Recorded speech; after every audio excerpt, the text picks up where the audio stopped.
Hello மக்களே எல்லாருக்கும் வணக்கம். இன்னைக்கான லைவ் அப்டேட் தாங்க பார்க்குறோம். லைவ் அப்டேட்டில் வந்து நம்ம ரியா மற்றும் ஹவுஸ்மேட்ஸ் எல்லாருமே வந்து ரவுண்டு கட்டி லிவிங் ஹாலில் வந்து உட்காந்துருக்காங்க. எல்லாருமே வந்து இப்போ ரீசெண்டாக வர்றவங்களை எல்லாருமே உட்கார வச்சு ஒருத்தருக்கிட்டே வந்து ரிவ்யூ கேட்டுகிட்டே இருக்காங்க. ஸோ என் கேம் எப்படி இருக்கு என்ன இருக்குன்னு கேட்டுகிட்டே இருக்காங்க. அதே மாதிரி நம்ம ரியா அவர்களையும் உட்கார வச்சு ரிவ்யூ கேட்டுட்டு இருக்காங்க. அதில் வந்து ரியா அவர்கள் சொன்ன வார்த்தைகள் எல்லாம் சூப்பர். ஸோ ரியாவோட கேமிங் வந்து அவங்களுக்கு இருக்கிற டேலண்ட்டுக்கு பிக் பாஸ் இந்த சீசனில் இருந்திருந்தாங்கன்னா மேபி நல்லா விளையாடி இருப்பாங்க. பட் போன சீசனில் வந்து வைல்ட் கார்டில் வந்தாலும் அவங்களுக்கு ஆப்பர்ச்சுனிட்டி சரியாக கிடைக்கல தான் நான் நினைக்கிறேன். அதனால் வந்து அவங்க கரெக்டாக ஒருத்தரை பற்றி அவர் இருக்கிற 11 பேரை பற்றி ரொம்ப கிளியர் கட்டாக சொல்லியிருக்காங்க. அது என்ன சொன்னாங்க என்னன்ற டீட்டெயிலாக பார்க்க போகிறோம். அதுக்கு முன்னாடி நம்ம சேனலை புதுசாக இருந்ததுன்னா லைக் பண்ணுங்கள், சப்ஸ்கிரைப் பண்ணுங்கள். நீங்கள் போகிற ஒரு லைக்குமே நம்ம வீடியோ பல பேர் சேரும். ஸோ ஒரு சின்ன உதவி பண்ணுங்கள். ஸோ முதல் இடத்துல வந்து சபரியை தான் பண்ணுறாங்க.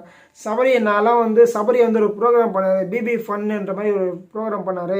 அந்த ப்ரோக்ராம் வந்து பிக் பாஸ் விட்டு வெளியில் வரவங்கள கழுவி ஊற்றுறதான்னு சொன்னாங்க. உண்மையில நான் வந்து பிக் பாஸ் வீட்டுக்குள்ளே சபரி வரும்போது ஆஹா வேறு லெவலாக இருக்கும்டா, இவன் இங்கேயே சரியான சம்பவம் பண்ணி அங்கே போனால் வேறு லெவலாக போனால் நான் எக்ஸ்பெக்ட் பண்ணேன்.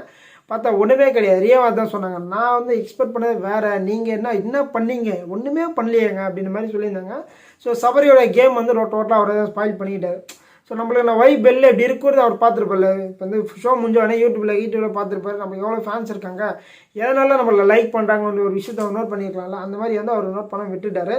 ஸோ ரெண்டாவதாக வந்து சாண்ட்ரா வந்து அவங்க என்ன சொன்னாங்கன்னா, உங்களை வந்து ஃபஸ்ட்டு பார்க்கும்போது வேறு லெவலில் இருந்தீங்க, நீங்கள் வந்து உங்கள் மேலே நான் நிறைய நம்பிக்கை வச்சுருந்தேன், சூப்பராக கேம் விளையாடிங்களா, நான் பயங்கரமாக எக்ஸ்பெக்ட் பண்ணிட்டு இருந்தேன்.